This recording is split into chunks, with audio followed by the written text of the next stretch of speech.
Hello everyone, welcome back. Study ম্যাথামেটিক্সে প্রত্যেকে স্বাগত জানিয়ে ক্লাস 6 থেকে chapter 18 page number 207 video part number 13 করব।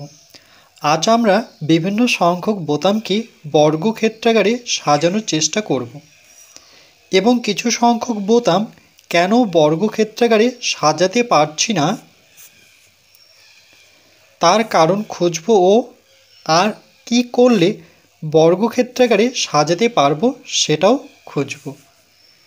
আমি 4টি বোতামকে বর্গক্ষেত্রাকারে সাজাই, 1 2 3 4, এদিকেও দুটো বোতাম এদিকেও দুটো বোতাম, তাহলে এটা কিন্তু বর্গক্ষেত্রাকার। স্তম্ভের সংখ্যা 2। স্তম্ভ কোনটাকে বলবো? যখন এভাবে থাকবে, যেমন পেনটা এভাবে আছে তাহলে এটি স্তম্ভ।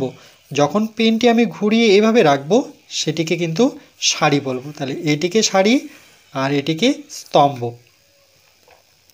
তাহলে এখানে স্তম্ভের সংখ্যা 2 আর সারির সংখ্যা 2। তাহলে 4কে ভেঙে আমরা 2 2 পাচ্ছি, স্তম্ভে 2 আর সারি বরাবর 2। এক জোড়া 2 আছে, দেখো এক জোড়া 2 আছে, এক জোড়া মানে 2। তাহলে 4-এর বর্গমূল এখান থেকে 2 2 থেকে একটা 2 বেরোবে। আমরা শিখেছিলাম বর্গমূলের ভেতরে যদি কোনো সংখ্যা 2 বার থাকে সেই সংখ্যাটি একবার হবে। কেন হয়? এখান থেকে একটা এ কেন বেরোলো? তার কারণ হচ্ছে 2 এ ছিল কিন্তু আমরা এর আবার বর্গ করতে পারি, 2 বার আছে এই জন্য 2 লিখলাম। এই বর্গমূলের সাথে বর্গ কেটে গিয়ে এ হয়। আমি একটি বোতামকে বর্গক্ষেত্রাকারে সাজাই। এখানে একটি বোতাম কি করে সাজাবো? একটি বোতাম আছে তাহলে একবারই রাখবো। স্তম্ভের সংখ্যা এখানে একটি, সারির সংখ্যাও একটি। তাহলে 1কে ভাঙলে পরে 2 1 লিখতে পারি। এক জোড়া 1 আছে অর্থাৎ 2 1 আছে, কিন্তু এখানে একটাই 1 আছে। এখানে 1কে ভেঙে যেহেতু 2 1 লেখা যায় তাহলে এক জোড়া 1 আছে, এক জোড়াই 1 আছে, তাহলে একটাই 1 আছে। এবার বর্গমূল, 1-এর বর্গমূল 2 থেকে একটা 1 বেরোবে। বর্গমূলের ভেতরে একই সংখ্যা থাকলে সেখান থেকে একটা সংখ্যা বেরোয়। আমি 0টি বোতামকে কিভাবে বর্গক্ষেত্রাকারে সাজাবো?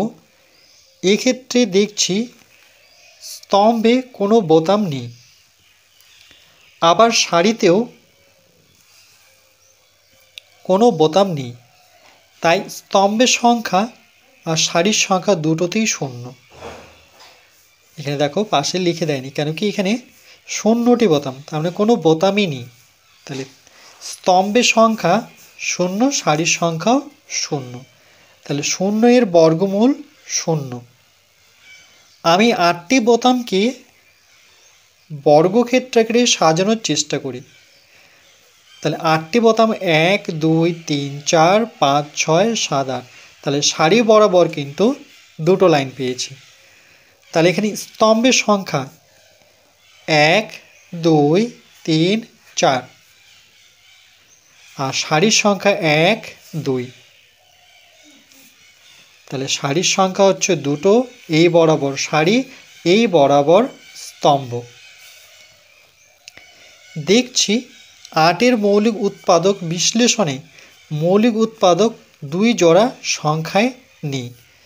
বলছে 8-এর মৌলিক উৎপাদক বিশ্লেষণে এই 8কে যদি আমরা ভেঙে নিই তাহলে প্রথমে 2-এর ঘরের নাম হতে 4 2 8, 4কে ভাঙলে আবার 2 2 4, তাহলে এখানে কটা 2 পাচ্ছি? 3টে 2। 8-এর মৌলিক উৎপাদকের বিশ্লেষণে মৌলিক উৎপাদক 2 জোড়া সংখ্যা নেই, 2 জোড়া নেই, দেখো 1 জোড়া হচ্ছে, একটা 2 পড়ে থাকছে। অর্থাৎ আমরা এই 8-এর জায়গায় যেহেতু দেখো এখানে 8কে ভেঙে 3টা 2 পাচ্ছি, এই যে 2 গুণন 2 গুণন 2 লিখে দিয়েছে। এবার এখানে 1 জোড়া আছে যেহেতু, তাহলে 2 2কে আমরা 2-এর বর্গ করতে পারি, আর এই 2 কিন্তু পড়ে থাকলো কেন? এর জোড়া নেই। তাই 8-এর সঙ্গে সব থেকে কম 2 গুণ করলে পাই। বলছে এই যে রাশি দেখতে পাচ্ছি, এই রাশির উভয় দিকে মানে 8 তো ছিলই, তার সাথে 2 গুণ করে নিই। তাহলে এর ডান দিকটাও গুণ করতে হবে, 2 বর্গ 2, এই যে 2 গুণ করলাম, এই দুটা পরে গুণ করেছি, উভয় পাশে কিন্তু একটা করে 2 গুণ করেছি, এই জন্য 8 গুণন 2। এখানে দেখো একটা 2 ছিল কিন্তু আরেকটা 2 লিখলো। এবার দেখো তার জোড়া কিন্তু পেয়ে গেলাম। তাহলে প্রথমে 2 বর্গ তো ছিলই, এই 2 বর্গ হয়ে গেল, কিন্তু এখন এই সংখ্যাটি 8 থাকলো না, এদের গুণফল কত হয়ে যাবে? 16 হয়ে যাবে। আবার 8কে সবচেয়ে ছোট সংখ্যা 2 দিয়ে ভাগ করলে পাই, এই যে 8 আছে এই 2টাকে সরাবো বলে আমরা কি করব, এই 8কে 2 দিয়ে ভাগ করব। তাহলে 8কে 2 দিয়ে ভাগ করলে এই সংখ্যাটিকেও 2 দিয়ে ভাগ করতে হবে। এই জন্য দেখো 8 ভাগ 2 যখনই হবে তাহলে এই দুটো থাকবে না, শুধু 2 বর্গ থাকবে। কেমন করে? প্রথমে 8 ছিল, তারপরে 2 বর্গ, তার সাথে 2 ছিল, এই লাইনটা ছিল। এবার 2 দিয়ে যখন ভাগ করব, ভাগ করা মানে কি 8-এর নিচে 2 বসানো, তাহলে এই পুরোটার নিচে 2 বসানো, তাইলে 2 দিয়ে ভাগ করছে, ভাগ মানেই তো নিচে বসানো। কেন? কেন কি 8 ভাগ 2 মানে কি, এর অর্থ হচ্ছে উপরে 8 নিচে 2, দেখো 2 নিচে 2 আসা মানে সেটাকে ভাগ বোঝায়। তাহলে এই ক্ষেত্রে এই যে 2, এই 2 দিক কেটে গেল, তাহলে 8/2 থাকলো 2 বর্গ, এর জন্য এখানে কিন্তু 2 বর্গ লিখেছে। তাহলে দেখছি 8 গুণন 2, এই যে সংখ্যা দুটো প্রথমে যে আমরা 2 দিয়ে যেহেতু গুণ করেছি, তাহলে 8 দুগুণে কত? 16। 16 বর্গমূল করলে, অর্থাৎ 16 বর্গমূল কত হচ্ছে? 16 বর্গমূল হচ্ছে দুটো 4-এর গুণফল, তাহলে সেখান থেকে একটি 4 পাবো। তাহলে এই 16কে যদি দেখাই আমি, তাহলে 16-এর উপরে বর্গমূল, তাহলে 16কে ভাঙলে পরে 4-এর ঘরের নামতে 4×4 = 16। বর্গমূলের ভিতরে একই সংখ্যা জোড় সংখ্যা থাকলে সেখান থেকে একটা 4 বেরোয়, এই জন্য 4 পেলাম। আবার 8 দিয়ে 2কে, এটা হচ্ছে গুণের আর একটা হচ্ছে ভাগের। তাহলে 2 দিয়ে 8কে ভাগ করা মানে কি, সেটা 2-এর ঘর নামাতে পড়ে 8কে কাটলে 4 দুগুণে 8 পাবো, এই জন্যই 4 লিখেছে। 4-এর বর্গমূল করলে, অর্থাৎ দেখো বর্গমূল করলে, অর্থাৎ আমরা চিহ্নটা কিন্তু দিতে পারি, বর্গমূল কথাটা লিখার পরও চিহ্নটা আমরা দিতে পারি।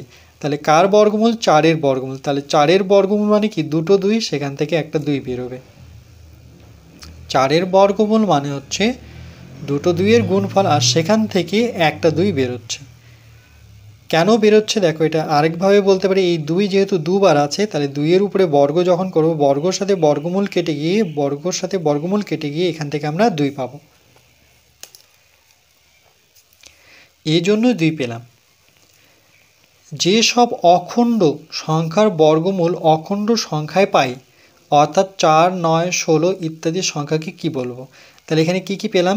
4 পেলাম, এরকম 9, এখানে 4ই পেয়েছি, 9 পাইনি।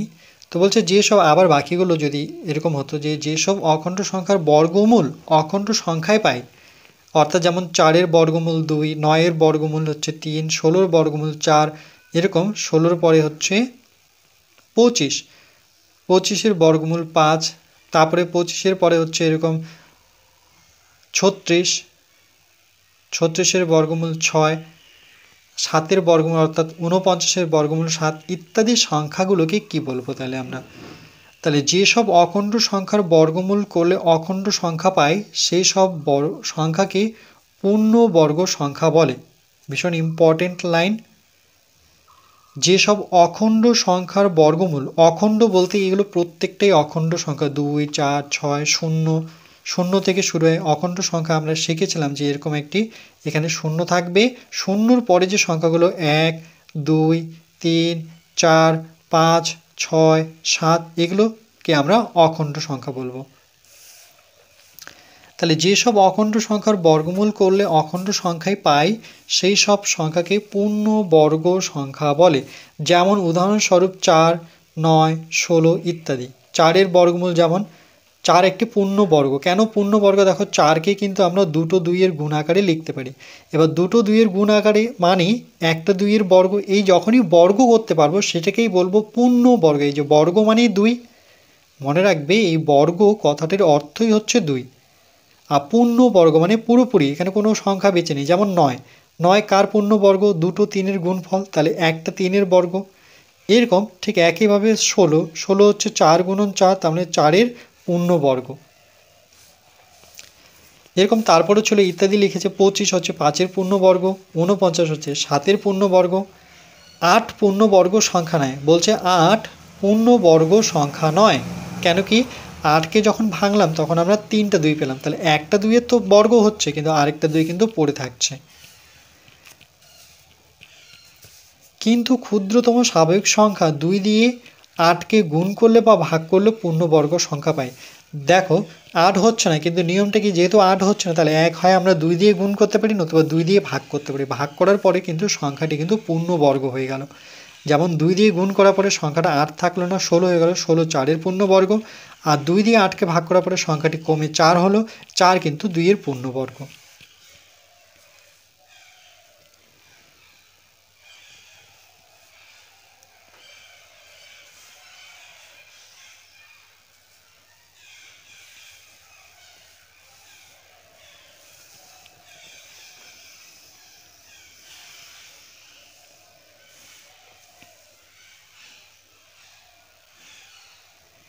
এরপর পরবর্তী পার্ট নাম্বার 14-এ আমরা বাকি আলোচনাটুকু করব।